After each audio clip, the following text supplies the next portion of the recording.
Welcome to Ancient Relics Keeper, where forgotten civilizations, unexplained wonders, and ancient secrets come back to life. Ready to unravel the mystery? Let's begin the journey. In the skies over medieval France, peasants and priests reported seeing incredible sights. Ships sailing through the clouds, strange beings descending from them, and crops being stolen by sky pirates. They called the realm these ships came from Magonia. Was this just a strange superstition? Or was it a record of one of the earliest documented UFO encounters in history? The story of Magonia, the mysterious kingdom in the clouds, does not come to us from a fantastical poem or a collection of fanciful peasant folktales. It is not a legend that has been twisted and embellished over centuries of oral tradition. Instead, our most detailed, compelling, and astonishingly specific account of this aerial realm and its strange inhabitants comes from one of the most unlikely of sources, the pen of a high-ranking, deeply rational, and highly skeptical 9th-century churchman. His name was Agobard, and he was the Archbishop of Lyon, one of the most important cities in the Carolingian Empire under the rule of Emperor Louis the Pious. Agobard was a renowned scholar, a theologian and a reformer, a man known for his sharp intellect and his tireless efforts to stamp out what he considered to be foolish and unchristian superstitions among the common people. It is precisely because of his skepticism that his account is so valuable. He was not trying to promote the story of Magonia. He was trying to debunk it, to expose it as a dangerous and absurd belief, and in his meticulous attempt to disprove the legend, he inadvertently created one of the most enduring and enigmatic historical records of a possible paranormal or even extraterrestrial encounter in human history. The account is preserved in a treatise he wrote around the year 815 AD, a work titled De Grandinate Nitrous, which translates to On Hail and Thunder. The purpose of this work was to combat a specific and deeply ingrained belief that was rampant among the rural peasantry in his region around Lyon. This was a belief in a group of weather mages or sorcerers known as the Tempestarii. The word literally means the tempest makers, or the storm raisers. In the 9th century, before the advent of modern meteorology, the weather was a force of immense and unpredictable power, capable of bestowing a bountiful harvest or bringing catastrophic ruin in a matter of minutes. A sudden violent hailstorm could flatten an entire field of ripening grain, destroying a community's food supply for the entire year. For the peasants whose very lives depended on the success of their crops, such an event was not just bad luck, it was a disaster of apocalyptic proportions. Unable to explain these devastating weather events through natural causes, the common people attributed them to the malevolent actions of these Tempestarii. They believed that these powerful sorcerers had the ability to summon storms at will, to direct the winds, and to call down destructive hail upon the fields of their enemies or upon anyone who had not paid them for protection. The Tempestarii were figures of immense fear and respect, a kind of supernatural mafia who were believed to control the very skies. They were the tangible, human agents of the weather's fury. Agobard, as a rational churchman, found this belief to be both foolish and blasphemous. He argued passionately in his treatise that God alone had power over the elements, and that the weather was a result of natural causes, not the incantations of village magicians. He scolded his flock for their stupid and insane beliefs, urging them to place their faith in God's providence rather than in the power of these supposed weather witches. But it is in the next part of his argument that the story takes a truly extraordinary turn. As Agobard continues to describe the beliefs he is trying to debunk, he reveals that the peasants did not believe the Tempestarii acted alone. They believed these weather mages were in league with, and in the pay of, a group of even more mysterious beings, a people who did not live on the earth at all. According to the widespread belief that Agobard so vehemently opposed, these beings came from a magical, otherworldly realm in the sky, a kingdom in the clouds which the peasants called Magonia.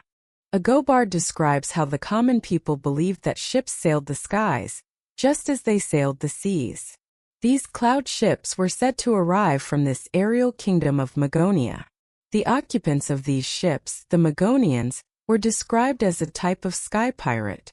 Their primary purpose in visiting the earthly realm was to acquire the produce of the land, the grain, the grapes, and the fruit that they apparently could not grow in their own celestial home.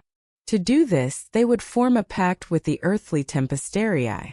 The Magonians would pay the weather mages to conjure up a great storm. The violent winds and hail from this storm would then knock the ripe grain from the stalks and the fruit from the trees, casting it down to the ground.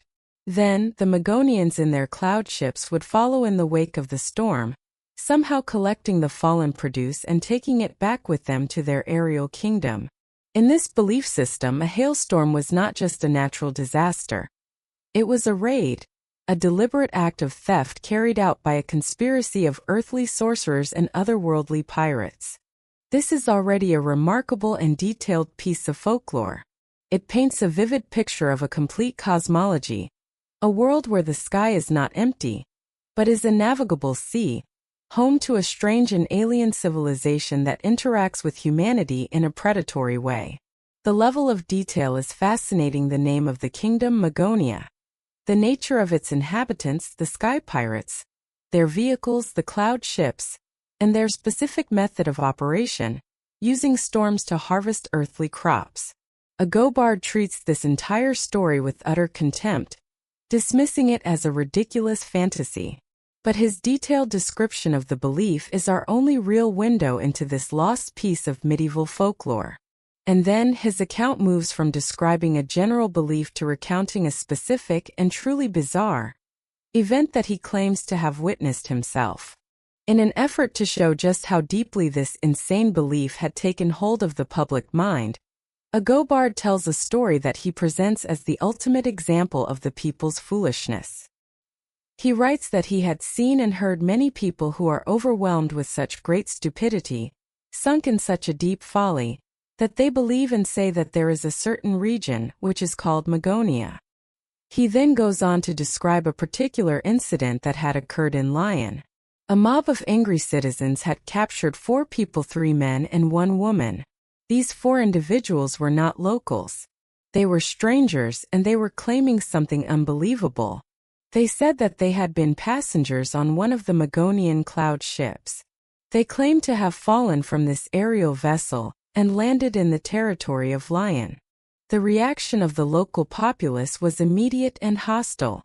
They saw these 4 strangers not as victims of an accident, but as enemy combatants, as the very sky pirates who had been stealing their crops. The mob seized them, tied them up, and in a fit of righteous fury, was preparing to execute them on the spot, most likely by stoning them to death. It was at this critical moment that the 4 captives were dragged before Agobard himself, as the archbishop and the highest authority in the city. The mob presented them to him, demanding their immediate execution as malevolent sorcerers. Agobard, the rationalist, questioned the 4 captives. We do not have a transcript of this interrogation, but we can infer its nature from Agobard's writing. He found their story that they had come from a ship in the sky to be patently absurd, the ravings of madmen or the lies of charlatans. However, he also saw the irrational fury of the mob. In a remarkable act that speaks to his character, he intervened. He argued with the crowd, he reasoned with them, and as he puts it, after a long debate, the truth finally vanquished the folly of the people. He managed to calm the mob and save the 4 captives from being lynched. Agobard presents this story as a triumph of reason over superstition. He sees himself as the clear-headed authority figure who prevented a miscarriage of justice fueled by a ridiculous folk belief. But in doing so, he has preserved for us an account of what can only be described as one of the most well-documented first contact, or UFO crash scenarios of the ancient world. Let's break down the elements of his account. We have a widespread, persistent belief in aerial vehicles, cloud ships, coming from another realm, Magonia. We have a description of their occupants, who are seen as other, and are hostile or at least predatory in their interactions with humans. We have a specific incident involving 4 of these beings who are captured after an apparent accident with their vehicle, falling from the ship. And we have a direct interaction between these beings and the local human population. An interaction filled with fear, misunderstanding, and violence, which is only de-escalated by the intervention of a high-ranking authority figure. The questions that arise from Agabard's account are profound and tantalizing. Who were these 4 people? Were they simply foreign travelers with a strange accent, whose unfamiliar appearance led the locals to brand them as otherworldly? Perhaps they were merchants or diplomats from a distant, unknown land, and their story of falling from a ship was a misunderstood metaphor for being shipwrecked on a sea voyage and ending up so far from home. Or were they mentally ill individuals, suffering from a shared delusion that they genuinely believed? These are the rational, conventional explanations, and they are certainly plausible. But it is the very specificity of the details, as recorded by a skeptical and hostile witness, that makes the story so compelling to those who look for evidence of extraordinary phenomena in the past. Agobard had no reason to invent these details. In fact, they only made his job of debunking the superstition harder. He is not telling a story to entertain. He is documenting a belief system that he finds genuinely troubling. Why ships? Why not chariots or great birds? Which were more common mythological tropes? The word ship implies a constructed vehicle, a piece of technology. Why the specific name Magonia? And what are we to make of the captured individuals? If they were just foreign travelers, why did they invent such a bizarre and dangerous cover story? A story that almost got them killed. Why not simply say where they were from? Their insistence on their otherworldly origins, even in the face of death, is a puzzling and powerful detail. Agabard's text is a unique and precious historical artifact. It is a snapshot of the medieval mind, a world where the boundaries between the natural and the supernatural were fluid, and where the sky was not an empty space, but a place of untold possibilities. But it is also something more. Because its author was a skeptic, who recorded the story only to ridicule it, he has provided us with an unfiltered, unembellished account of a phenomenon that, on its surface, bears an uncanny resemblance to the UFO encounters that would be reported over 1,000 years later. He has left us with a historical puzzle of the first order. Was he simply documenting a fascinating but ultimately baseless piece of medieval folklore? Or was Archbishop Agobard of Lyon, in his dogged attempt to stamp out superstition, unwittingly creating the most credible and detailed report of an alien encounter from the Dark Ages? The account itself provides no final answers, but it serves as the essential foundation for the entire enduring legend of Magonia. The detailed and astonishing account left to us by Archbishop Agobard of Lyon provides a unique window into the mind of the 9th century European peasant.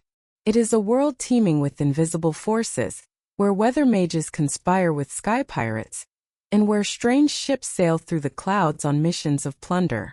It is a narrative so vivid and so strange that it has, in modern times, been seized upon as potential evidence of a genuine UFO encounter.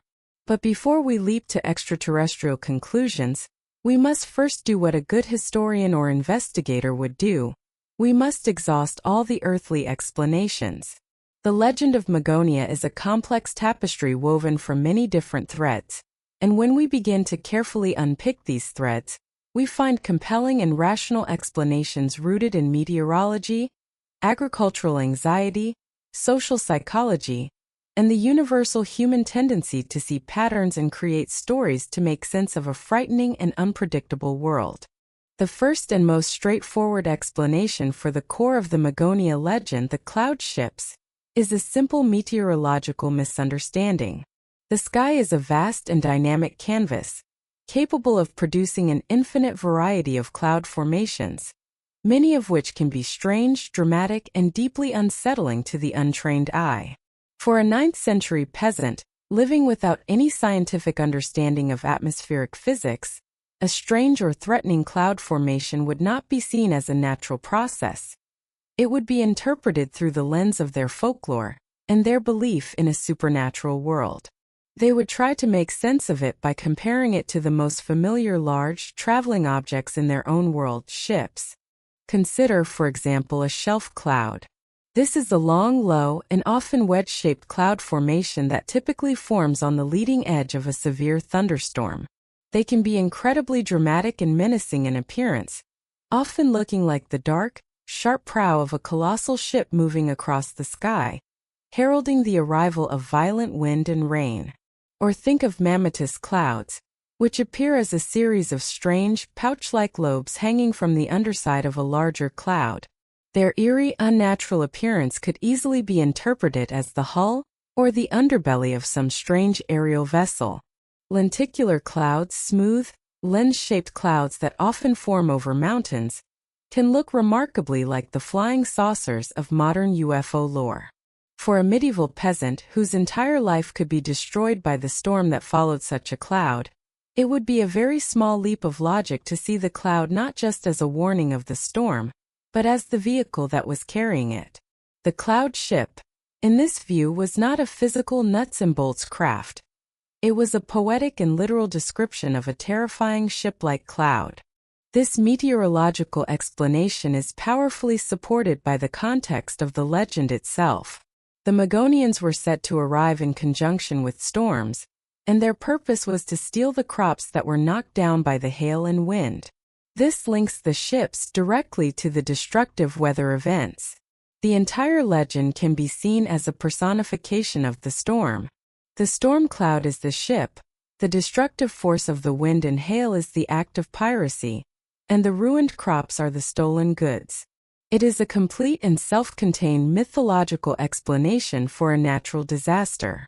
It gives a name, a face, and a motive to the chaotic and destructive power of nature, transforming a random act of weather into a deliberate act of malice. This leads us to the second, and perhaps most powerful psychological driver of the Magonia legend: the deep and pervasive anxiety surrounding the harvest. In our modern world of global supply chains and grocery stores, it is difficult for us to comprehend the absolute dependence that pre-modern societies had on their local harvest. For a 9th-century peasant community, a successful harvest was the sole determinant of survival for the coming year. It meant the difference between a winter of relative comfort and a winter of starvation, disease, and death. The period leading up to the harvest was a time of immense tension and anxiety. The crops were ripe in the fields, the culmination of a year's worth of hard labor, but they were also at their most vulnerable. A single violent hailstorm, a common occurrence in that region of France, could wipe out everything in a matter of minutes. When such a disaster struck, the psychological impact would have been devastating. It was not just an economic loss. It was a catastrophic and seemingly inexplicable event. Why did this happen to us? What did we do to deserve this? In the absence of a scientific explanation, the human mind craves a narrative, a reason, a cause. The legend of Magonia provided a perfect one. The disaster was not a random act of nature. It was a targeted attack by malevolent beings.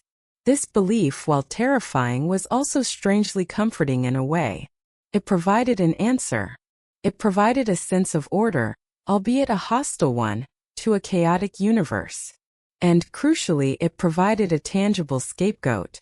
The anger, the grief, and the fear of the community could now be focused on a specific enemy: the Magonian sky pirates and their corrupt human collaborators, the Tempestarii. This is a classic pattern of social psychology. When faced with a crisis, societies often seek to identify and punish a scapegoat, an individual or a group who can be blamed for the misfortune. The Tempestarii were the perfect candidates. They were often marginalized individuals within the community, perhaps herbalists, folk healers, or simply eccentric people who lived on the fringes of society. It was easy to accuse them of being in league with dark forces. By blaming the Tempestarii, the community could feel a sense of agency. They could not fight the storm, but they could punish the supposed sorcerer. This provided a cathartic release for their fear and anger, and reinforced the social order. The Magonia legend, in this sense, was a vital piece of social machinery, a way for a pre-modern community to cope with the existential terror of agricultural disaster. Now let's consider the most specific and puzzling part of Agobard's account: the 4 captured Megonians who claim to have fallen from a cloud ship. How do we explain this incredible incident without resorting to extraterrestrial theories? The most likely explanation is that these 4 individuals, 3 men and a woman, were simply foreigners, travelers who had the profound misfortune of wandering into a community that was in a state of high anxiety and superstitious fervor. In the 9th century, travel was rare and dangerous. Most peasants would live and die within a few miles of their home village. The world outside their immediate experience was a place of mystery and danger. A group of strangers arriving in their territory, especially if they looked different, wore unfamiliar clothing, or spoke with a strange accent, would have been met with immediate suspicion. Imagine the scenario. A devastating hailstorm has just ruined the local crops. The community is angry, frightened, and already blaming the disaster on the Megonians. A few days later, a small group of exhausted travelers stumbles into the village. They are from a distant, unknown region. Perhaps they were merchants whose caravan was attacked, or pilgrims who had become lost, or even refugees fleeing a conflict elsewhere. They are unable to clearly explain who they are, or where they are from in a way that the locals can understand. The villagers, their minds already primed by the Megonia legend, would not see them as unfortunate travelers. They would see them as the enemy. They would see them as the very sky pirates who had just destroyed their livelihoods. But why would these captives claim to have fallen from a cloud ship? This is the trickiest part of the puzzle. It's possible that this was a catastrophic misunderstanding, a lost in translation event. The captives may have been trying to explain that they had come from over the mountains, or that their own ship had been wrecked at sea, and the terrified, hostile peasants simply heard what they wanted to hear, twisting their words to fit the Megonia narrative. Alternatively, the captives, seeing the murderous intent of the mob, might have desperately concocted the story themselves. It may have been a bizarre last-ditch attempt to save their own lives. Perhaps they thought that by confirming the local superstition, by playing the part of the otherworldly beings, they might be treated with a degree of awe or fear rather than simple violence. It could have been a desperate psychological gamble that horribly backfired, almost getting them stoned to death before Agobard's intervention. Finally, we must consider the powerful psychological phenomenon of mass hysteria or social panic. The belief in Megonia was not just an individual delusion. Agobard makes it clear that it was a widespread, deeply held conviction among almost all the people in the region. This is how social panics work. A core belief fueled by a powerful underlying anxiety, in this case the fear of crop failure, begins to spread through a community. As more people come to accept the belief, it gains a kind of social momentum. People begin to interpret ambiguous events through the lens of the belief. A strange cloud formation is no longer just a cloud. It is definitively a Megonian ship. The story of a neighbor who saw a strange light in the sky becomes proof of their presence. In this heightened state of collective anxiety, people can genuinely convince themselves that they have seen things that are not there. The power of suggestion is immense. If everyone around you believes in cloud ships, you become much more likely to see one yourself. The Megonia phenomenon can be seen as a classic example of this. It was a shared cultural narrative that provided a framework for interpreting a whole range of otherwise unexplained phenomena, from bad weather to the arrival of strange foreigners. Agobard's account of the captured Megonians is the climax of such a panic, the moment when the abstract belief solidifies into a physical confrontation. The mob was not necessarily evil. They were terrified people acting on a belief that they held to be an absolute truth, a truth that was constantly being reinforced by their neighbors and their own anxieties. When we combine these earthly explanations, the legend of Megonia begins to look less like an alien encounter, and more like a perfect storm of human psychology and circumstance. You have a pre-scientific society living in a state of constant, gnawing anxiety about their food supply. You have a dramatic and terrifying natural phenomenon, the hailstorm, that they cannot explain. You have a natural human tendency to personify forces you cannot control, and to find scapegoats in times of crisis. You have a deep-seated suspicion of outsiders and foreigners. And you have the powerful dynamics of social panic and mass hysteria to amplify and spread these beliefs. The cloud ships were threatening clouds. The sky pirates were a personification of the storm. The tempestarii were the local scapegoats. And the 4 captured Magonians were most likely just unfortunate strangers who wandered into the wrong place at the very worst time. In this light, a Gobard of Lion was not a debunker of a UFO encounter. He was a clear-headed and compassionate man standing against a tide of fear and superstition, a man who saved 4 innocent people from a lynch mob. This interpretation is rational. It is consistent with what we know about human history and psychology, and it provides a complete and compelling explanation for the legend without any need for otherworldly visitors. The conventional explanations for the legend of Magonia are logical, well-reasoned, and grounded in what we know about meteorology, folklore, and human psychology. They paint a compelling picture of a pre-scientific society creating a powerful myth to explain a terrifying and unpredictable world. For most mainstream historians and academics, this is where the story ends. The case is closed. Magonia was a fascinating but ultimately earthbound piece of folklore. But for a growing number of researchers, particularly those who study the history of unexplained aerial phenomena and proponents of ancient astronaut theories, this earthly explanation, while neat, is not entirely satisfying. They argue that to dismiss the Magonia account as mere superstition is to ignore the startling and specific details of the story, details that, when viewed through a different lens, transform the legend from a simple folk tale into one of the most well-documented and intriguing UFO encounters in pre-modern history. This is the extraterrestrial hypothesis, a theory that proposes we should take Agabard's account at face value, not as a description of what the peasants believed, but as a description of what they may have actually seen. The modern re-examination of the Magonia legend was famously championed by the pioneering French scientist and ufologist Jacques Vallée. Vallée, a computer scientist and astronomer who worked with J. Allen Hynek on the U.S. Air Force's Project Blue Book, brought a rigorous, data-driven approach to the study of UFOs. He was not interested in sensationalism. He was interested in patterns. He spent years combing through historical archives, searching for accounts of strange aerial phenomena from before the modern flying saucer era began in 1947. And in the 9th century writings of Archbishop Agobard, he found a case that he considered to be of profound importance. Vallée argued that if you strip away the medieval terminology and the superstitious interpretations, what Agobard describes is not folklore, but a classic textbook UFO flap, a wave of sightings and encounters in a specific geographical area over a period of time. Let's break down the account from this perspective. First, you have numerous widespread sightings of unconventional aerial vehicles. The peasants consistently report seeing ships in the sky.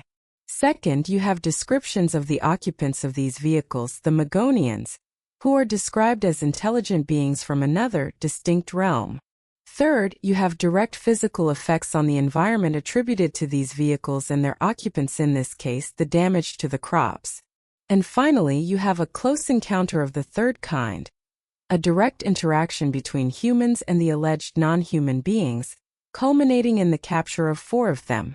Vallée and other proponents of this theory argue that this cluster of events, with all these specific components, is a pattern that has been repeated time and time again in UFO waves throughout history, from the mystery airships of the 1890s to the famous Roswell incident and beyond. The Magonia case, they contend, is simply the oldest and one of the most detailed examples of this recurring phenomenon. They suggest that Agobard, in his attempt to be a rational debunker, accidentally became the most credible paranormal investigator of the Dark Ages, meticulously documenting a phenomenon that he simply did not have the conceptual framework to understand. The central pillar of the extraterrestrial hypothesis is the interpretation of the cloud ships. The conventional explanation sees this as a poetic metaphor for storm clouds. But proponents of the UFO theory ask us to consider the language more literally. In the 9th century, a ship was the most advanced and complex piece of transportation technology that the average person could conceive of. It was a large, constructed vehicle capable of navigating a vast and often hostile environment, the sea. When faced with a large, constructed, and seemingly controlled object moving through the sky, what other word would a medieval peasant use? The term ship was not a metaphor for a cloud. It was the best available technological analog for what they were witnessing. They did not describe great birds or fiery dragons, which were common mythological tropes for things seen in the sky. They described a vehicle. The addition of the word cloud could have several meanings. The objects themselves may have had a cloudy, vaporous, or ethereal appearance. Modern UFO reports are filled with descriptions of objects that seem to be surrounded by a strange mist, or that appear to be semi-translucent. Alternatively, the cloud ships could have been metallic, structured craft that were seen entering or exiting cloud banks, using the cloud cover for concealment, a tactic also frequently reported in modern ufology.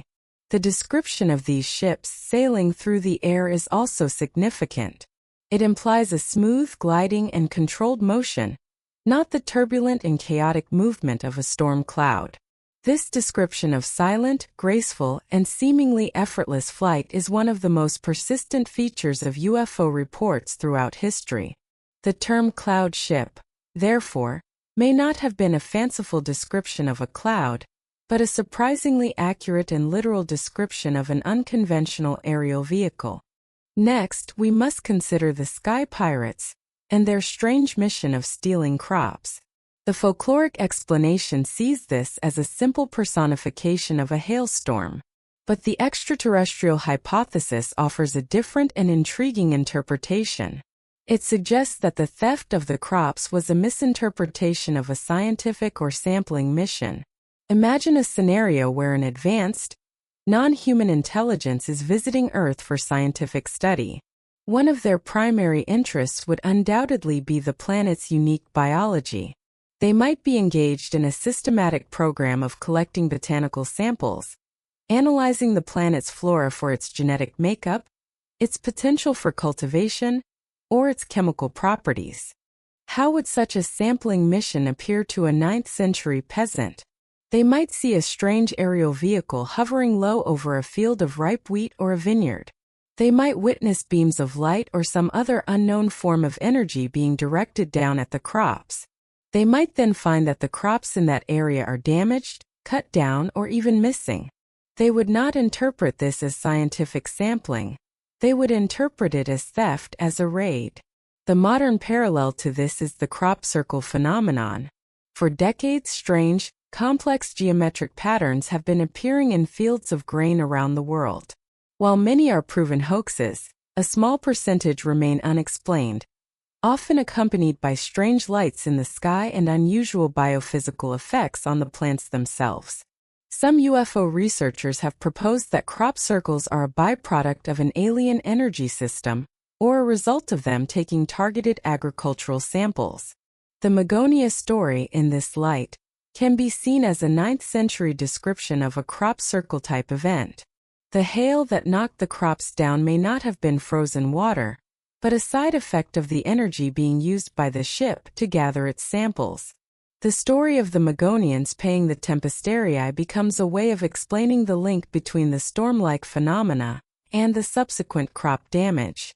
It was a logical, if incorrect, conclusion for a people trying to make sense of a high-tech event with low-tech concepts. This brings us to the most dramatic and specific element of Agabard's account: the capture of the 4 Magonians, who claim to have fallen from their ship. For proponents of the extraterrestrial hypothesis, this is the smoking gun. It transforms the story from a series of strange sightings into a direct, physical encounter.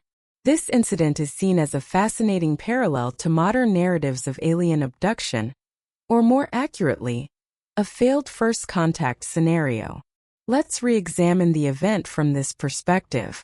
A non-human crew is conducting a mission in their aerial vehicle. Something goes wrong, a mechanical failure. An atmospheric disturbance, and 4 of the crew members are somehow ejected or forced to abandon their craft, ending up on the ground. These 4 beings find themselves stranded in a foreign and hostile world. They are discovered by the local, technologically inferior inhabitants. A communication barrier exists. The beings try to explain their origin, stating that they are from another realm and arrived via a ship. The local population, operating from a framework of fear and superstition, immediately sees them as hostile invaders, the sky pirates of their legends. They react with violence, capturing the beings and preparing to kill them. It is only through the intervention of a more enlightened and rational authority figure Agabart that a massacre is prevented. This entire narrative arc is a classic trope of science fiction, but it is presented here in a 9th century historical document. The insistence of the captives that they came from a skyship, even when faced with imminent death, is a powerful detail. If they were simply foreign travelers, it would have been far safer to invent a more plausible story.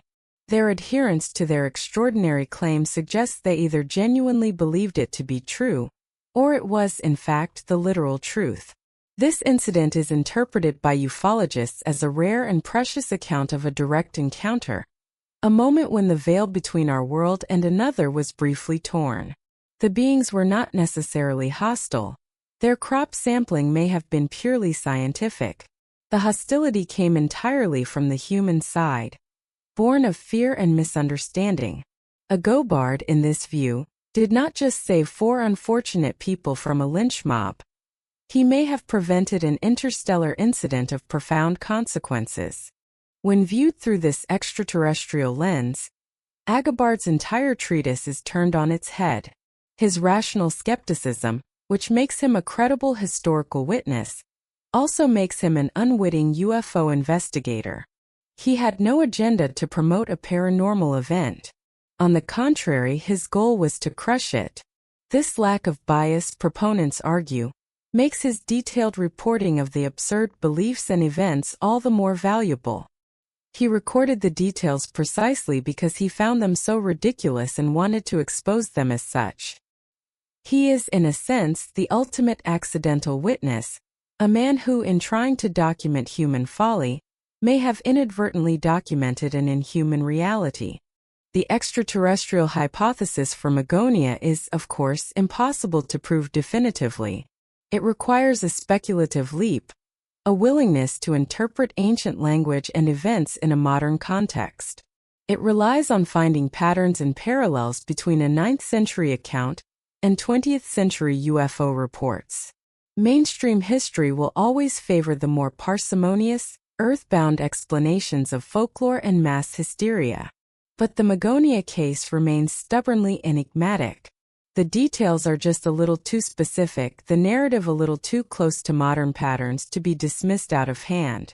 The story of the cloud ships, the sky pirates, the crop damage, and the captured aerial travelers presents a powerful and coherent narrative that, if one is open to the possibility, fits the profile of a genuine unexplained aerial phenomenon. It forces us to ask a provocative question. What if the superstitions of our ancestors were not just fantasies? What if they were interpretations, the best interpretations they could muster, of real events that were just as strange and inexplicable to them as they are to us today? The legend of Magonia may be the most compelling piece of evidence we have that humanity's close encounters with the unknown did not begin with the flying saucers of the 20th century, but have been happening for more than 1,000 years. The legend of Magonia, as documented by the skeptical Archbishop Agobard of Lyon, is a fascinating and deeply puzzling story when viewed in isolation. It is a snapshot of a medieval world grappling with phenomena that seem to defy all earthly explanation. But to truly appreciate the depth and resonance of this mystery, we must zoom out from 9th century France and place the Magonia account within a much broader, global context. When we do this, we discover that the story of strange ships sailing through the skies is not a unique or isolated event. On the contrary, it is a powerful echo of a theme that appears in the myths, legends, and historical records of cultures all over the world and throughout different periods of history. This global perspective transforms Magonia from a local piece of French folklore into a key data point in a persistent, planet-wide phenomenon of unexplained aerial encounters. It allows us to explore the intriguing parallels with other ancient skyship traditions, to see how the interpretation of these events evolves over time, and to ponder the ultimate question of whether humanity has been experiencing a single, recurring, and still unexplained phenomenon for millennia. One of the most striking parallels to the Magonian cloud ships comes from a culture that is geographically and chronologically distant from medieval Europe, ancient India. The sacred Sanskrit texts of Hinduism, such as the Mahabharata, the Ramayana, and especially the Vaimanika Shastra, contain detailed and extraordinary descriptions of flying vehicles known as vimanas. These were not simple mythological chariots drawn by winged horses. The texts describe the vimanas as complex, man-made or god-made, aerial craft, capable of incredible feats of flight. The descriptions are often remarkably technical. They speak of different types of vimanas, powered by various means, including something akin to a mercury vortex engine. They describe their ability to travel at great speeds, to hover silently, to become invisible, and to journey not just through the Earth's atmosphere, but also through space to other lokas or worlds. The parallels between the vimanas and the cloud ships of Magonia are intriguing. Both are described as constructed vehicles, as ships that navigate the sky. Both are associated with powerful, non-human or semi-divine beings who possess technology far beyond that of ordinary mortals. While the Indian accounts are far more detailed and technical, and are presented as a matter of sacred history rather than a problematic folk belief, the core concept is the same. The sky is not empty, and intelligent beings navigate it in advanced aerial craft.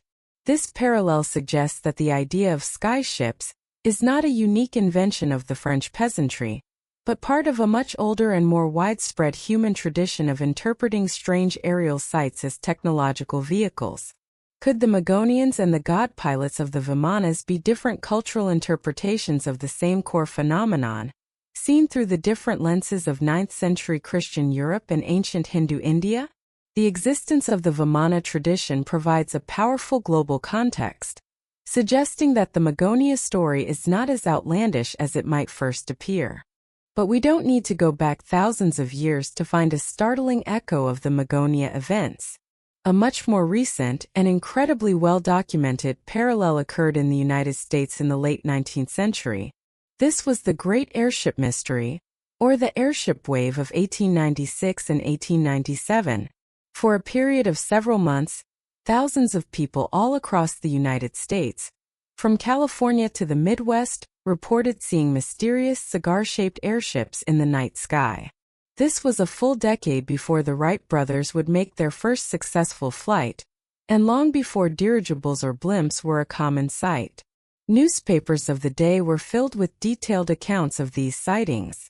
Witnesses described large, dark, elongated objects, often with powerful searchlights, moving silently and gracefully through the sky, sometimes hovering for long periods before speeding away.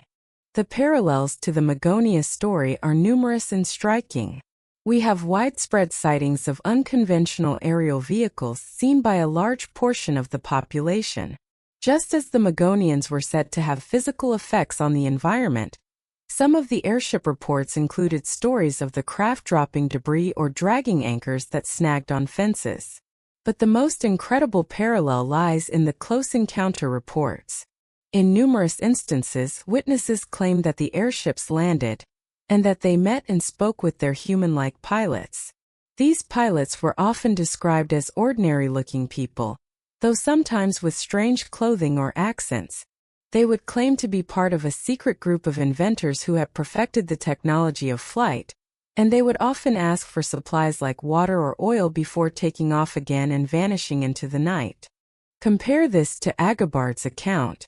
In both the Magonia case and the airship wave, you have a society that is confronted with an aerial technology that is far beyond their contemporary understanding. In both cases, you have direct encounters between the local population and the pilots of these craft. And in both cases, the stories of these encounters are met with a mixture of awe, fear, and official ridicule.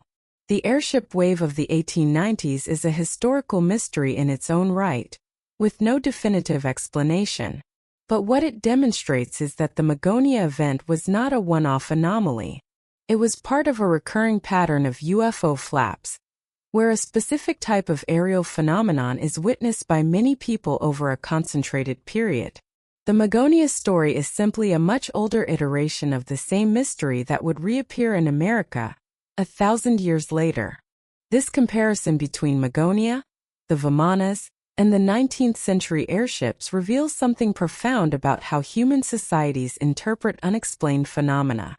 The phenomenon itself, the sighting of a strange, seemingly controlled object in the sky, may be consistent across time and space. But the cultural lens through which it is viewed changes dramatically. The interpretation is always framed in the language and concepts of the time. In ancient India, a society steeped in a rich mythology of gods and divine battles, the objects were seen as the celestial chariots of the gods, the Vimanas. In 9th century medieval Europe, a world dominated by Christian faith and folk beliefs in magic, the objects were seen as the cloud ships of a supernatural realm, Magonia, operated by beings who were in league with earthly sorcerers. By the late 19th century, a time of great technological optimism and invention, the age of Thomas Edison and Nikola Tesla, the same phenomenon was interpreted in a technological, though still mysterious, framework. The objects were not magical ships. They were airships, the secret invention of a reclusive genius. And finally, in the mid-20th century, after the dawn of the atomic age and the beginning of the space race, our cultural lens shifted again. The same unexplained aerial objects were no longer seen as the work of human inventors. They were now flying saucers or unidentified flying objects, UFOs, the extraterrestrial spacecraft of visitors from other planets. The core observation remains remarkably consistent. People see strange things in the sky that they cannot explain. But the explanation they reach for is always a product of their own time, their own technology, and their own worldview. The Magonia story is a crucial data point in this long historical sequence. It demonstrates how our ancestors, faced with the same mystery that confronts us today, used the best conceptual tools they had available to make sense of the incomprehensible. The Magonians were, in essence, the aliens of the 9th century. This leads us to the ultimate, and perhaps unanswerable question. What is the true nature of this persistent, unexplained phenomenon? Is the entire history of these encounters, from the Vimanas to Magonia to modern UFOs, simply a history of human misperception, folklore, and mass hysteria? Is it a purely psychological and sociological phenomenon? A story about the human need to project our hopes and fears onto the blank canvas of the sky? This is the position of the mainstream scientific and historical communities. In this view, there is no core, objective phenomenon to be explained. There are only the shifting stories that we tell ourselves. The Magonians are no more real than the Greek gods or the fairies of Celtic folklore. Or, is there another possibility? Could it be that humanity has, in fact, been experiencing a genuine, recurring, and objective phenomenon for thousands of years? Could it be that there is a real physical reality behind the legends of Magonia, a reality that has been interpreted differently by different cultures, but which is nevertheless persistent and non-human in origin?